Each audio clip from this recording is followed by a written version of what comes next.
காவடி ஆட்டம் இறைவனின் அருளுக்கான ஒரு பயணம். முருகப்பெருமானின் பக்தர்கள் ஏன் காவடி எடுக்கிறார்கள்? இது வெறும் கொண்டாட்டமா அல்லது ஆழமான பக்தியின் வெளிப்பாடா?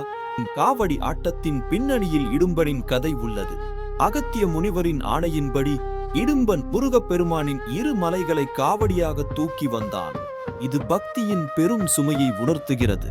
காவடி என்பது வெறும் பாரம் சுமப்பதல்ல, அது முருகப்பெருமானிடம் மனதார சரணடைதல், நேர்த்திக்கடன் செலுத்துதல் மற்றும் உடலையும் மனதையும் தூய்மைப்படுத்துவதற்கான ஒரு சடங்கு.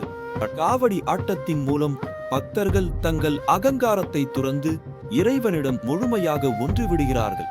இது உடல் ரீதியான தியாகத்தின் மூலம் ஆன்ம அமைதியை அடையும் ஒரு புனித பயணம். முருகனின் பாதையில் தியாகத்தின் உண்மையை கண்டுபிடிக்க இன்னும் நிறைய உள்ளது. உங்கள் கருத்துக்களை பகிருங்கள்.